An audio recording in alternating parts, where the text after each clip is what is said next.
Tonight's episode is something that's going to be very controversial depending on which part of the country you live in and depending on your background. Snakeheads. Why are they so bad? Are they actually naturalized? Is it really as big of a concern as they say it is? Joining us tonight is a biologist from Florida who specifically targets these guys, specifically the bullseye snakehead. Would bet you didn't know that was a thing either. There is so much to learn about these fish. Good, bad, and the ugly. We're going to cover it all tonight, so stay tuned. Welcome to the Bait Tank, where if it's fishing, we'll talk about it. Whether it's gear, techniques, stories, or the health of our waterways, nothing's off the hook. So grab your rod, sit back, and let's dive in.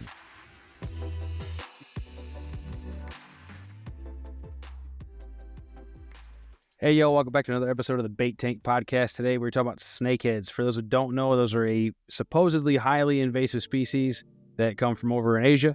They've been brought over here as pets and through other transport means. There's a lot to them. There's a lot more than just, hey, it's an invasive species, kill it. I'm here with Justin, who is a former marine biologist, and we're going to dive into it today. All right, sounds good. Thank you. All right, cool. Yes, sir. All right. So, Justin, let me go ahead and give us a little bit of a background on your marine biologist background. Like just give us some info on that. Where'd you come from? What'd you do? What was your, let's say, your favorite project? And just give us a little bit of background about yourself, sir.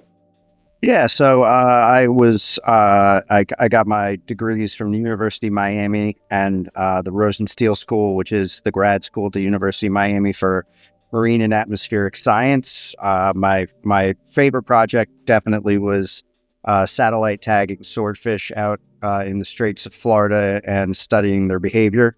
That was a really cool project. I did work as a biologist for the state for a few years, so it's been really good.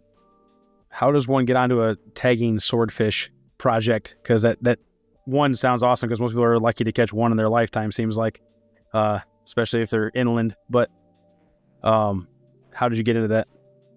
So I was, during college and grad school, I did fish for swordfish a lot. And so once I got to the research portion of my master's, I talked with my supervisors and the chairs of my committee, and came up with a proposal to study swordfish off of the coast of Florida and compare their behavior from day to night and across different moon phases. And then we ended up getting funding and all that, and ran with the project. That's awesome. So not to delve too far into that, because obviously the topic today is snakeheads, but what was maybe something you found interesting or did have no clue why it happened while you were studying those swordfish? You said you were studying their behaviors and stuff. Yeah.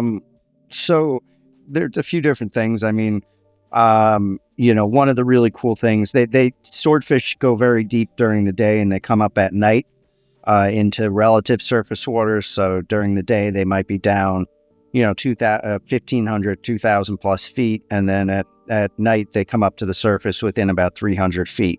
And depending on the moon phase, they usually tend to be deeper in the water column during brighter moons than they are during darker moons. But the really cool thing was we had a fish that dove down to 4,750 feet, which is the deepest recorded depth for the species that I'm aware of, which is really cool, and was only a couple 100 feet away from the tag being crushed.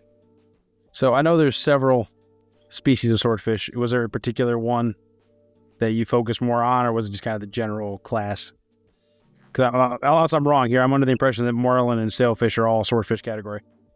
No, so they're all shoehorned under billfish. Marlin and sailfish are more related. Swordfish are kind of on their own. So there's only one species of swordfish worldwide. See, you learn something new every day. That's cool, man. All right, so thanks for the background. So I know that we met through a Facebook group. I had made a post that got a lot of response. Honestly, I was kind of surprised, both negative and positive, but I'm glad you reached out. I'm glad we're able to do this today. And you wanted to talk about snakeheads. So obviously we know the basics. We know that they were brought over from somewhere else. They're not from here originally. We know that generally that's frowned upon. there's obviously some nuances where some people are okay with it, like in the bass fishing world, they try to put the Florida strain everywhere, right? And that's still technically invasive in the areas it doesn't belong to, but obviously that's generally accepted. Whereas a snakehead, it's almost completely opposite. It's definitely frowned upon. And did you want to maybe go into a little bit about why that is so much the case? Yeah, I mean, so these invasive species have definitely been here longer than people think.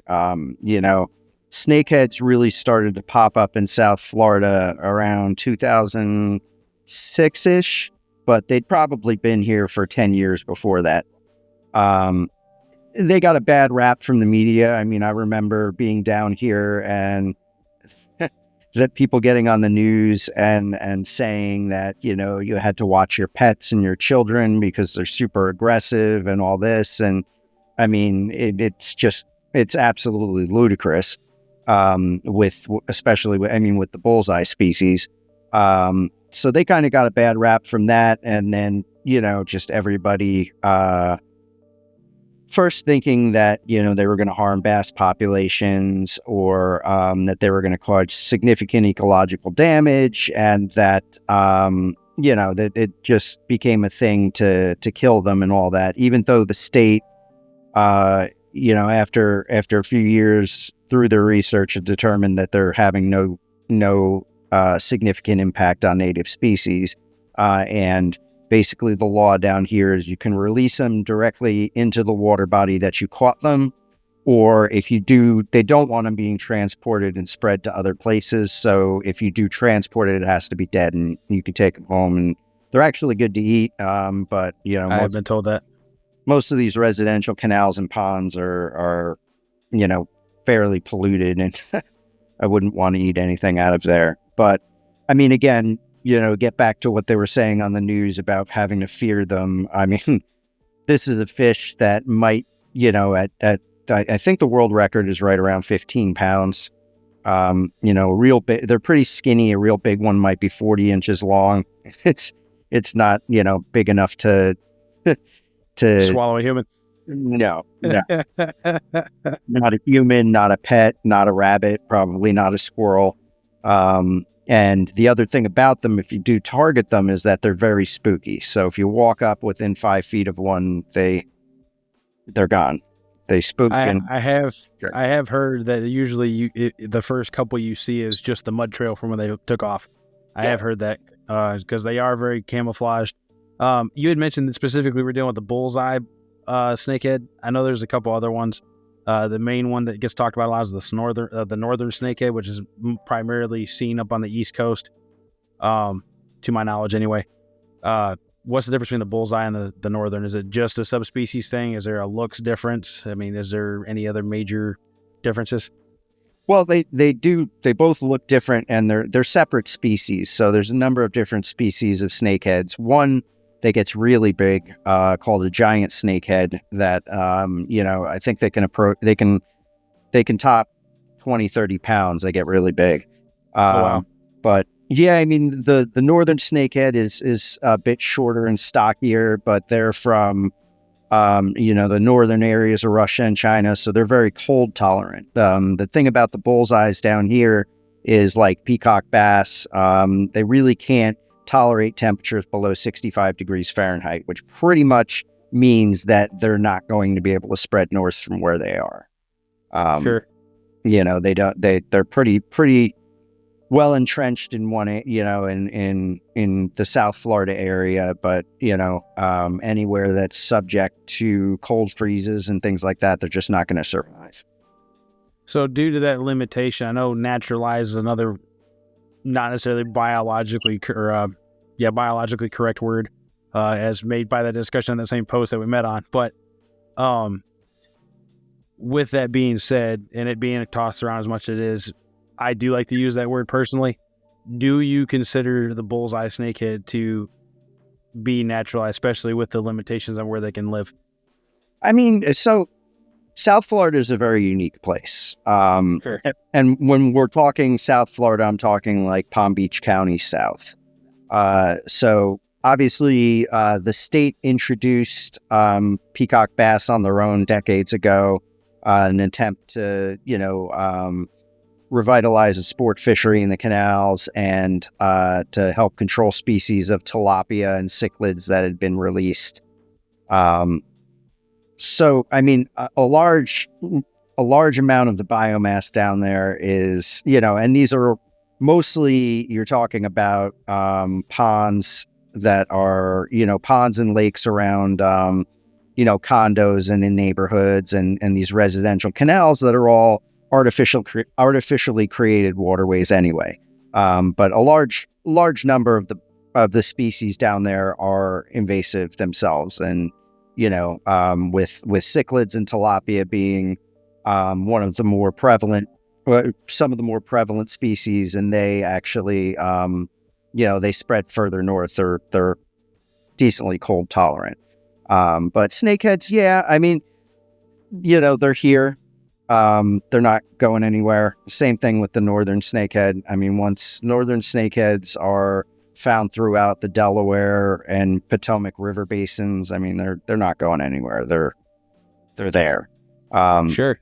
And so are the bullseyes down here. And I mean, even, with the results of what the FWC's invasive species division had determined, that there really wasn't any impact. I mean, I fish for them, and peacocks side by side. And I mean, a lot of the canals I fish are ultra clear, and they're absolutely full of largemouth bass. I do see some bluegills in some of the canals and stuff, but there's probably way more largemouth bass than there are snakeheads, and I don't ever see them. The largemouth are usually more aggressive than the snakeheads. Really? Okay. So that kind of debunks the myth of they're super aggressive. Now, I say that. I've watched some videos of people fishing for them, and obviously they use chatterbaits or buzzbaits or stuff like that. It's kind of loud and noisy. And supposedly it's because they can't see well. Is that the case with the bullseye ones as well? I know you said they're found in clear water and they're spooky, but is their eyesight as bad as they claim? I don't believe so. If it was, I don't think that they'd be able to see me, up 5 feet above the water on a bank when I'm, 10 feet away from them. They can, sure, and yeah, I mean, they definitely. I haven't read anything about their eyesight, but I think they can see pretty well. And the top waters, top catching fish on top water is always fun. Sure. And snakeheads will readily hit top waters. They're generalists. They'll eat frogs and lizards that pop in the water, and small fish and stuff. They did find that crayfish make up a large part of their diet as well. So okay. I think that they'll, very much like largemouth bass, they'll opportunistically, if anything's splashing and making a commotion on the surface, they're going to come try and eat it, as long as it doesn't spook them first. Sure. So you said that you had to be that particular subspecies can be 14 to 15 pounds. Well, I think you were saying subspecies. Are they actually related to northern snakeheads, or are they just another category thing? They're in the same genus, but they're different species. Okay, gotcha. Again, a little more science lingo. Yeah, I'm a very, very much like a weekend warrior type fisherman. I love talking about it, but I did not go to school for biology. I was interested in it at one point. My life didn't go that direction. Not that everybody needs to know my background either, but it's cool to get some more in-depth information, because it makes the opportunity, at least for me, I feel like, to be a better angler, because I can think about it a little bit more than just, oh, hey, throw it by that log. Why am I throwing it by that log? Why this time of day? That kind of thing, right? With that being said, what's the biggest one you've caught? I mean, I've definitely caught them north of 10 pounds. I caught one years ago that was between 38 and 40 inches, and that was definitely up there, probably 12. Sure, that's over 3.5 feet long. I mean, that's insane. Yeah. No, yeah, roughly right around 3.5 feet long, but still, that's a big fish. Any species that gets that big, that's a big fish. I regularly catch them probably, 28 to 32 inches, some, 34, 36s, stuff like that. That's more typical. Now, I've heard them commonly referred to as a Houdini fish, especially for guys that catch them in kayaks. Do you believe that nickname to be fitting? I mean, if they see you before you see, or if they see you before you see them or get a cast to them, they're going to disappear. So I would say that's pretty fitting. Sure. I guess I need to rephrase that question. These guys are specifically talking about how hard they are to get a hold of and hang on to when they're trying to land the fish. Are they that slippery and slimy and everything? Yep. They're slippery, slimy. They don't have anything really to grasp onto. So they're quite difficult to hold, and they tend to roll and spin and stuff like that. So they're very difficult to handle. I gotcha. And you had also mentioned that they're good to eat. I've heard that from other people. I've seen catch and cooks for them. I know their meat is really kind of like white and firm in comparison to a lot of other fish. And I also know you said from the waterways that you typically catch them and you would not eat them, but have you ever ate one? And if so, what did it taste like? I haven't. My buddy has. He said he absolutely raved about it. I mean, truth be told, if you eat one every once in a while out of those canals, it's not going to be a problem for you. But Sure. I just don't. I don't know. I just haven't taken the leap yet. Well, sure, and that's fair. I mean, polluted waters are polluted water, and everybody's got to have their judgment of what they consider to be safe or not safe. I live on the Tennessee River, which it's a big polluted river too, and they don't eat the catfish, don't eat the bottom feeders. Be careful how much you eat anyway, all that good stuff. So I get it totally. At the same time, though, I haven't met anybody I've met several people that have ate fish their whole life from the Tennessee River, and they still don't have a third arm and still don't glow in the dark. So where's the line? I don't know. There's different studies. I have another friend of mine who participated in a TWRA shock fishing research project. He was a volunteer, but they were actually just studying how much the pollutants and triglycerides and stuff like that got in the meat. And that's always what he throws at me. He's like, you should eat the fish because you catch it. You should eat it instead of just throwing it back. And then he's like, but then again, you shouldn't eat it because it's got all this bad stuff in it, right? So it's pretty funny because he's always getting mad at me for throwing the fish back and not eating them. But I'm like, you told me this is going to kill me, so why would I do it? Yeah, and I mean, depending on what chemical it is, mercury is something that is pervasive through the entire meat, so you can't get rid of mercury. Sure.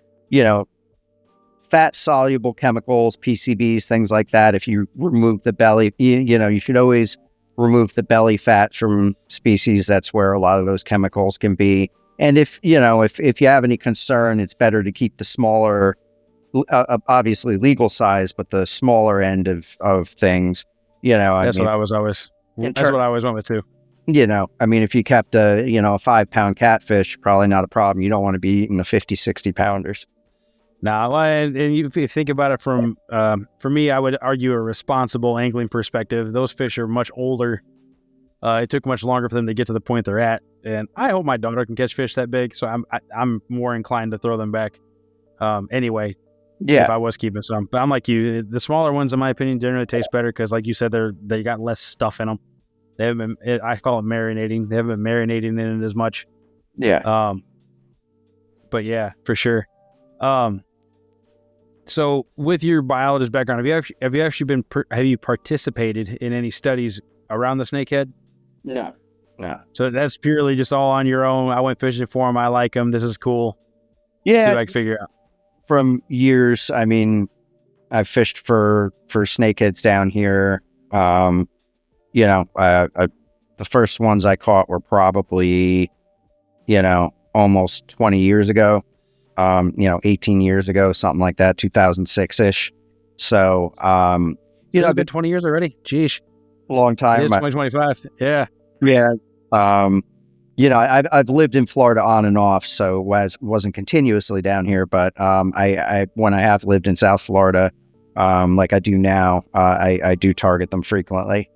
And and then I obviously have I've spoken to some of the biologists, and I've read the research that they've published on, their studies and their estimated, impacts from the species. I got you. So for me, like I said, I for a long time fished only out of a kayak or from the bank. I recently got a boat that I'm working on. Hope to get that going here in another month or so. But one of the species I was going to go fishing for was snakehead, specifically the northern snakehead, because I have a friend of mine in Virginia that wanted me to come fishing with him. So I was doing some research for a while there, and I came across this video of a guy who was interviewing a Virginia. I'm not 100% sure if he was actually part of their wildlife group or if he was just a biologist there also. But he went to talk about the same thing you did, that, these fish, they prefer a very certain type of area to live in. They, yes, they are aggressive, quote unquote, opportunistic, like you said. They go after the same food. And that was the major concern at first, obviously, was if they're eating all the food, the bass and everything we want to keep are eating, then that's a problem for that. But they went so far as to break it down that even after just 5 or 6 years of being, I think he used the word established, as for population wise there, that the bass were eating them just as much as they were the other way. So there's definitely a potential for equilibrium.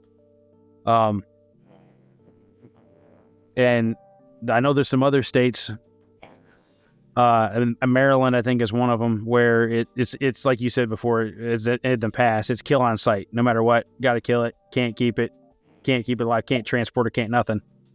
But then there's other states, I don't know if Virginia's got to that point yet, but I know there's some other ones where they're kind of promoting that as a sport fish, not for release. Obviously, they want to go ahead and, control that population still, but they're definitely pushing that out as opposed to it being just you can't fish for it, shun it, kill it thing, as much as it's, here, go ahead. We want you to catch them. We want you to eat them. We want you to all that good stuff. Do you think those types of practices will help that equilibrium show up faster, or do you think it's hindering that process? Once they get in, it's difficult enough to remove an entire species from, say, a single lake without, poisoning the entire lake. These fish are established from Virginia up through the major river systems there, the Potomac, the Delaware. They're all throughout there. They've been found up through to New York. They're not going anywhere, regardless of if people kill them or not. You're not going to get rid of them, so they're there. They might claim some kind of local effects of being able to remove some of them, but it's not going to make a difference. It's not going to remove them there. And I think, it depends on the species, but things like largemouth bass can't be really outcompeted because they eat everything. Sure. And brought up a great point in that the largemouth absolutely eat smaller snakeheads. So snakeheads themselves are a food source.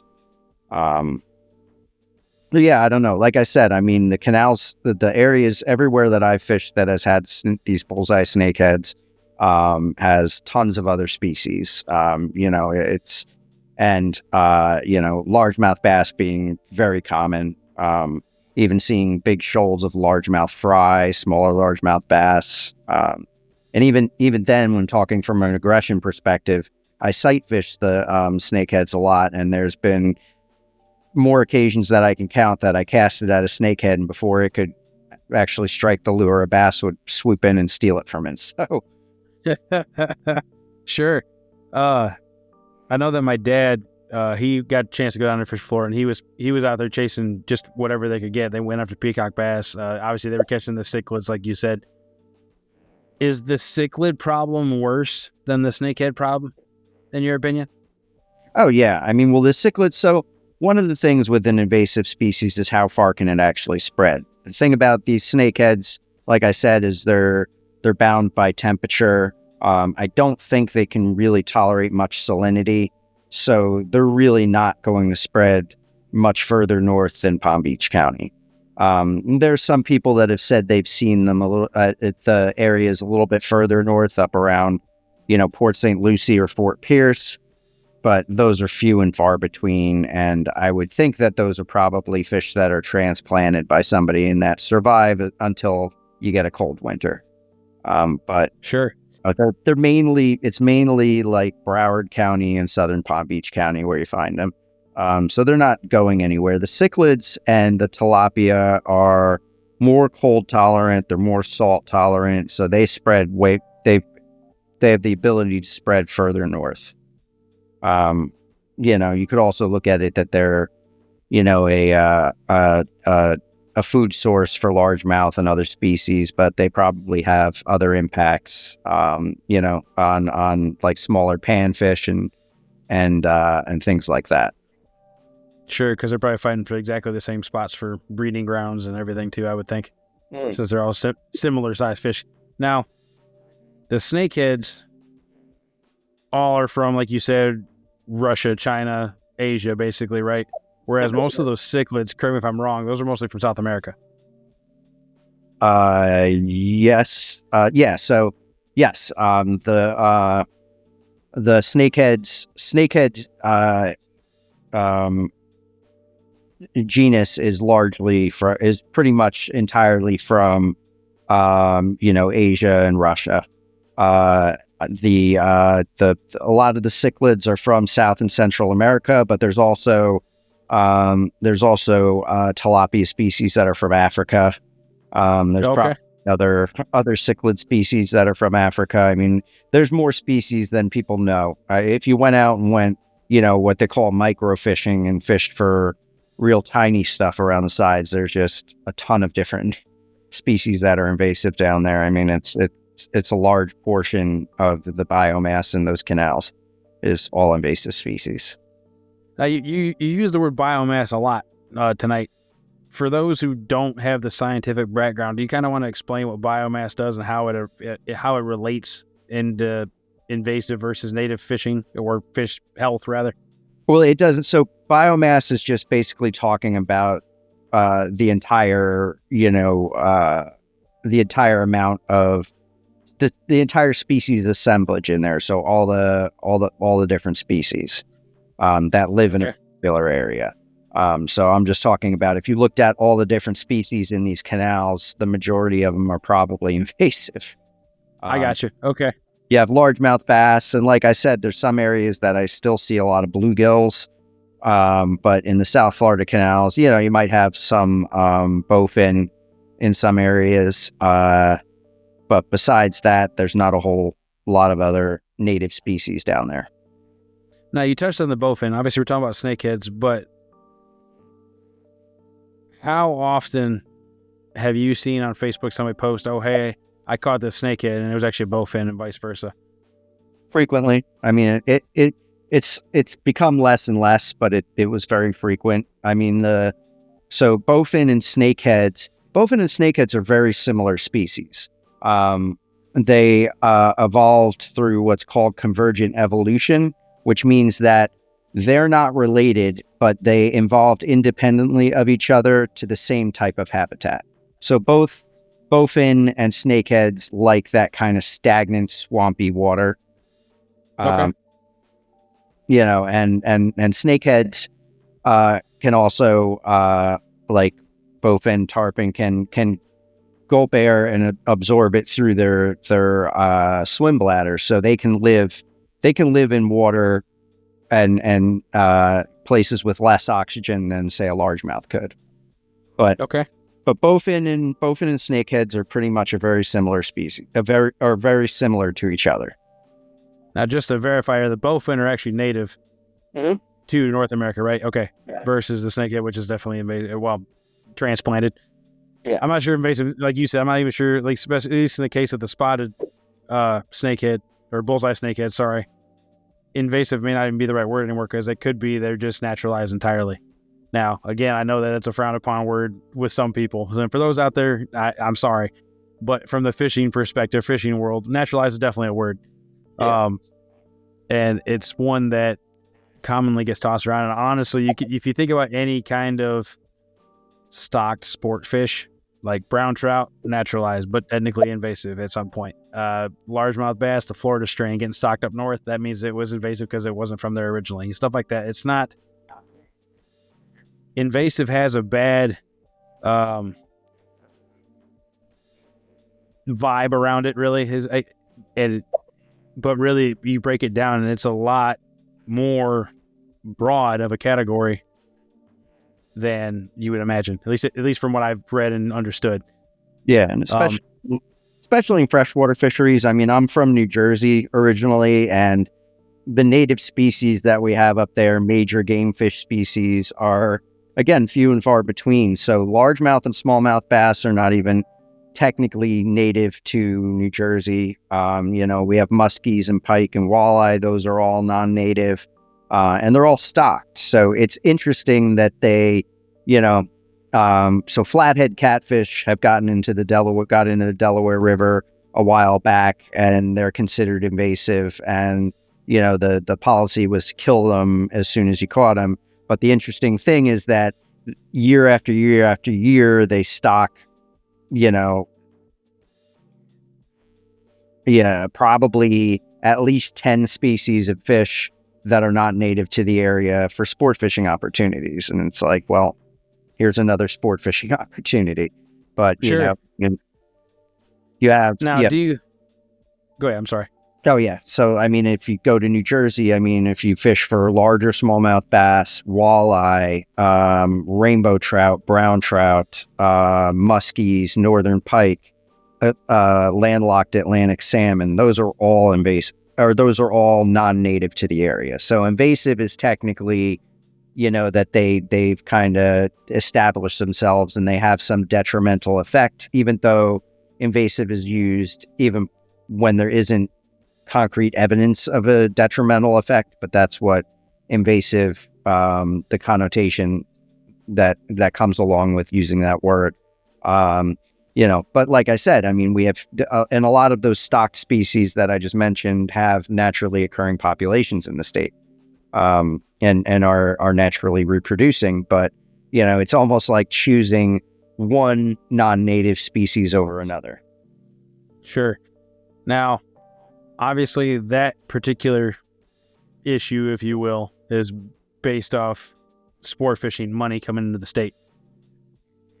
Do you think that through work by biologists like yourself, past, present, future, do you think that spreading that knowledge out more will help with that process being smoother? Or do you think it'll, I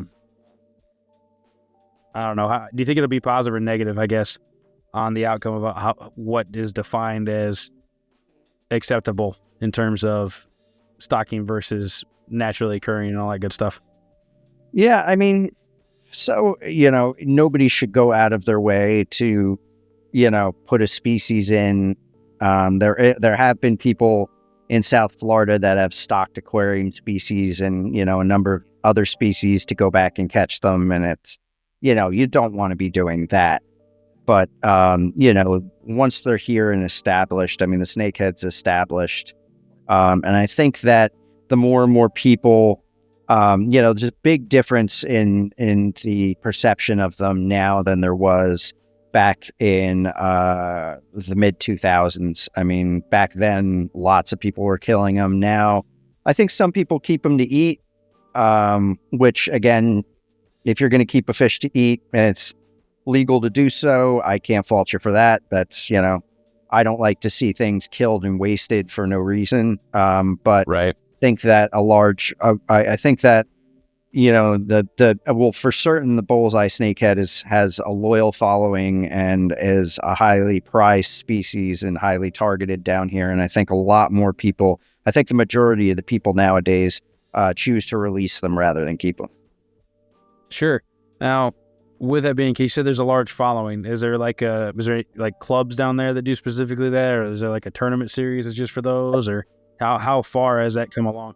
Yeah, not like clubs or a tournament, but there's Facebook groups, that have thousands of members that are focused on, snakeheads specifically. There's groups that cover snakeheads wherever they exist within the country, whatever species it is. But there's specific groups for bullseye snakeheads. There's specific groups for a lot of these exotic species that we have down here. That's cool. So, with that being said, they're established. They're here. We don't think they're going away.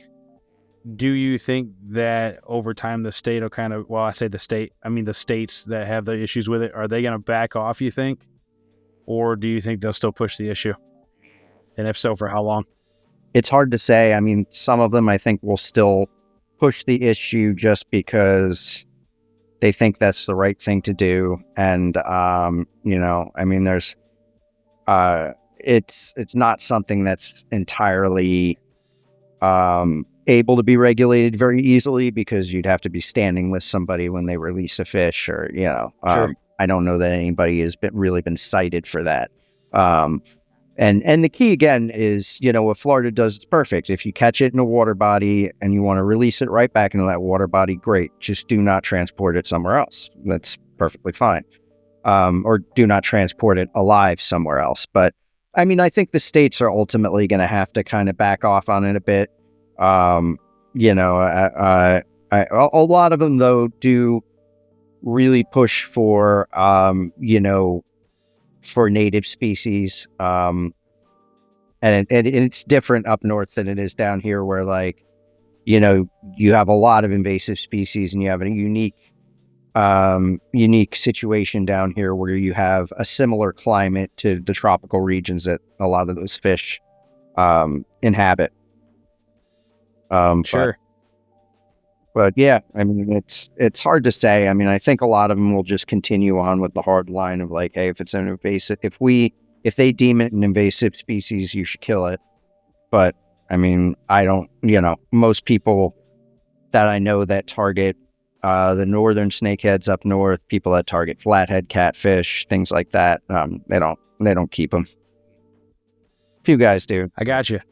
Sure. Is there, let me think here. Yeah, like you said you didn't do any studies specifically for snakeheads while you were a marine biologist, but if there was to be one now, what would that study be? And why would you, what would be the hope for the result that you were going for with that study? Interesting question. I mean, stomach content analysis, that they've done a lot of that can give you an idea of what they're feeding on. Like I said, they're generalists. I mean, you can do estimates on species assemblages in areas and kind of, you know, look at the percentages, but that's something that really needs to be done over time. So you have data before the snakeheads, during, but yeah, I mean, just I'd actually be interested to see,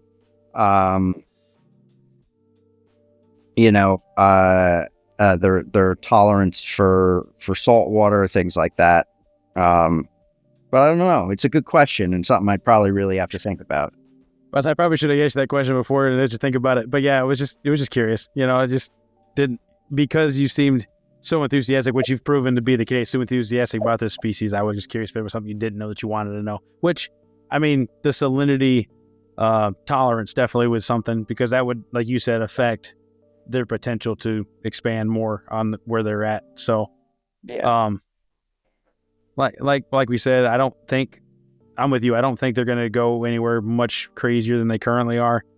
Maybe the northern one might spread more west, maybe. But like you said, once you start going further west and more inland, the water types do change a little bit. It's a lot less swampy, which they do seem to prefer. Yes. That's one thing I did notice in my research again. Like, I've never caught one. It's on my bucket list. I hope to catch one someday. But it's different for sure. And like I said, we talked about it earlier. You said there was several. I only know of the three. Is there more than just the three? Which the one I know, like, is there a northern snakehead, which is the East Coast, the bullseye, like you talked about down where you're at now, and then the striped, which is over in Hawaii. Is there more than just those three? There's the giant. I can't name some of the other ones, but I would estimate from memory, there's probably 12 to 15 species. Okay. So what's the likelihood, you think, of the other ones showing up someday in our waters? I know you said the giant one specifically can get to be like 20 or, I think you said 20 or 30 pounds earlier. Yeah, maybe even bigger than that. I don't know. You know, a lot of them are, I think that the northern is one of the oddball species in that it is very tolerant of the colder temperatures. I think most of the other ones are found largely in tropical or subtropical areas, which means that their reach within the United States would be very limited. Sure. I don't know. There's other life history characteristics for certain species that that affect their ability to to spread or to become established in new areas. That with the peacock bass, they stocked the butterfly peacock bass down here, which are the ones that have taken off. But when they did that, they also stocked the speckled peacocks, which are the ones that get over 20 pounds, the real big ones. But they grew slower and they did not adapt to South Florida as well. I think a lot of them, people kept them, but there's some other issues as well. And those never became established, unfortunately. Sure. But, Yeah, I would say so. I mean, you guys have especially now with all the, like you said, all the invasives that showed up, you have a very, very unique fishery just in South Florida, but even just Florida as a state versus the rest of the country has a very unique fishery that's, you can literally, oh, hey, I want to touch a species that's, from access, you have access to 5 different continents down there fish wise, whereas a lot of places only have just North America or maybe Europe. So it's pretty crazy stuff. If back to the whole fishing forum thing, if you had to tell somebody, hey, if you want your best chance to catch a snakehead, I know you said sight fishing is definitely a thing, but is there a particular bait or lure setup, or maybe a specific type of canal you're looking for? Like, what are some tips for that? So yeah, I mean, the standard go-to bait for snakehead would just be a topwater frog. Depending on how weed choked the area is, weedless versus not. But, if you go back through a lot of those canals and just throw those weedless frogs, you'll find them. In like the Broward County to southern Palm Beach County area, you'll definitely find them. And there's, a lot of times they miss when they blow up on the frogs and stuff, but it's super exciting. And it's definitely probably the best lure that you could use for them. Okay. With that being the case, I know that a lot of people, when they're fishing for toothy critters, as I call them, tend to use certain types of lines or even steel leaders. Is that a common practice? Is that something you should consider? No, they don't have like sharp cutting teeth. They have like peg teeth. They have decent sized teeth, but they're not like cutting. So, I mean, some people don't even use leaders. There's a lot of guys that use specialized knots and just straight braid to the frogs for snakeheads. But I use a 20-pound. I just use a 15 or 20-pound fluoro leader. If you're fishing in heavy cover where that fish is going to dive down and get all down in the weeds and everything, you might want to bump it up to 30 or 40, just to make sure they don't break you off. But yeah, I don't. Steel isn't necessary. I got you. And then you said you braid fluorocarbon, topwater frog, heavier line. Are you suggesting beefier reels and stuff too, or is it more just a kind of whatever you want to use thing? I mean, decent, a decent reel with decent drag. I mean, something like a 2 to 3. I don't really fish with bait casters that much, so I mean, if you're using a 2,000 to 3,000 size 2,000 to 3,000 size spinning reel's perfect for them. I gotcha. And then my next question is, you said, I lost my question. I had a question. I lost it. It was right there. I got a lot of conversations. I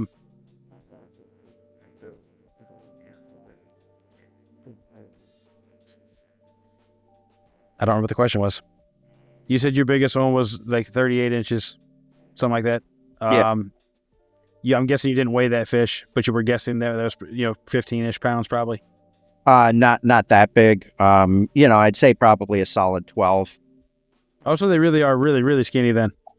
Yeah, I know you yeah. said they were longer. Okay, I didn't. I'd say I've never seen one in person. I've seen a couple of videos of people having them in aquariums. I've seen a couple of people catch them, but they were, the northern, so they were, anywhere between 2.5, 3 feet long at the most on the big ones. But most of the ones they were catching were more like 18 to 20. Yeah. But I guess I haven't seen a picture of a spotted or a bullseye specifically. So is that one actually just longer than a northern? I know you said they're a little bit stockier, but Yeah, the northerns are shorter and stockier and definitely heavier. okay, And the bullseyes are more slender. I got you. Oh, I know what it was. So while you're fishing for these, so obviously you're fishing in Florida and you're fishing in South Florida.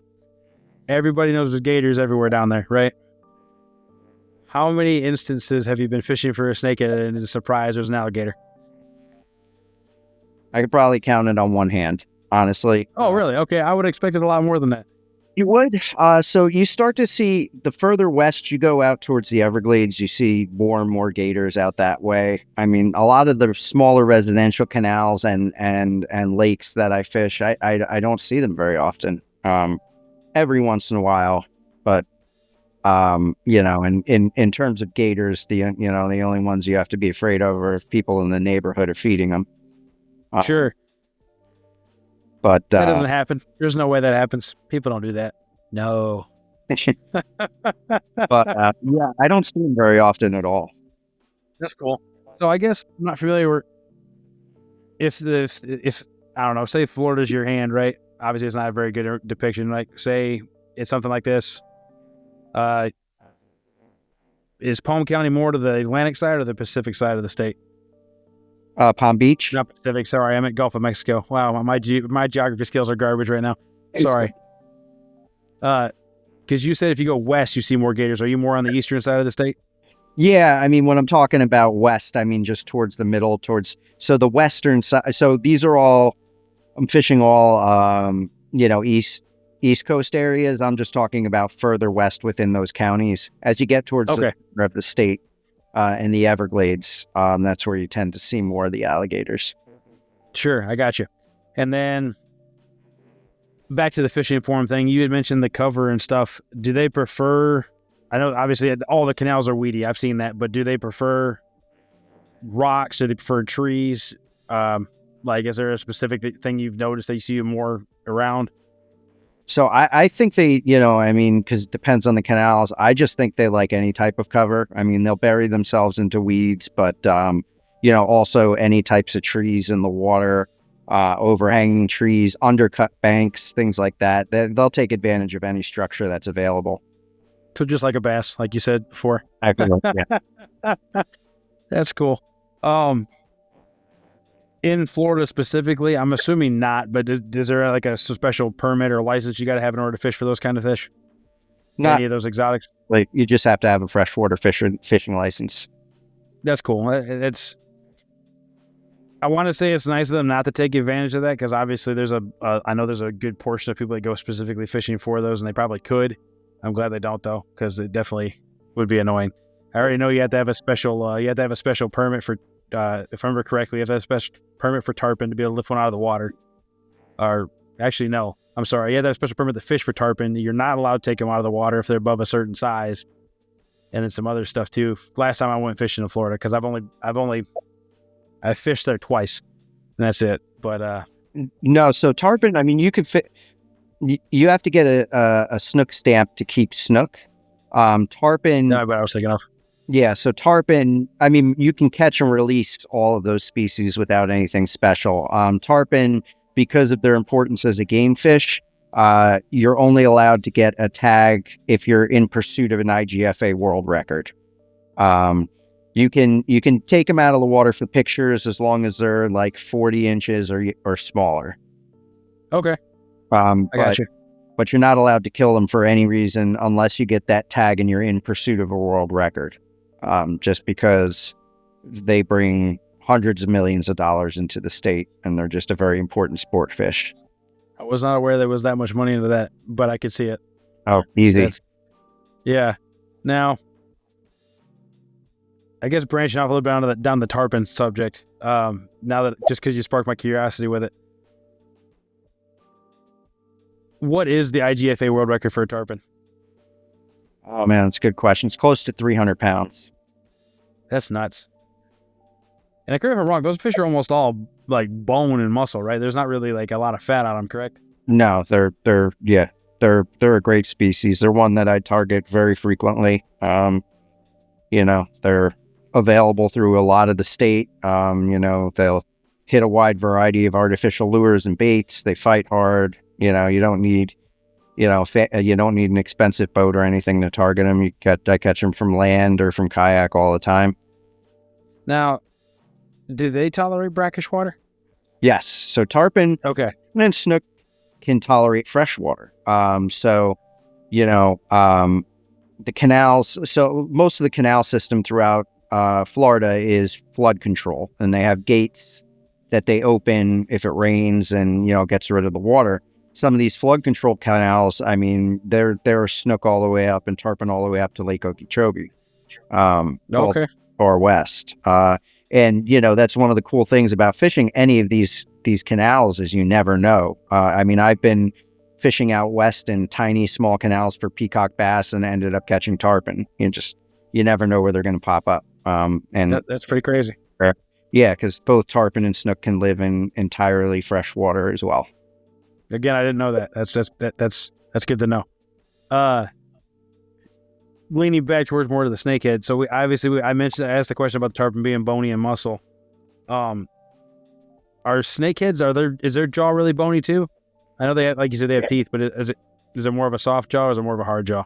I mean, it's fairly bony. It's not bony like a tarpon. It's easy to set a hook. I mean, their head is very hard. Their head is very bony. That was more of my reason for asking, was obviously how hard it was the hook set. Because obviously, hard hook set a crappie or something, you're ripping right out of their face. Yeah, no, you're safe with a hard hook set with that. I got you.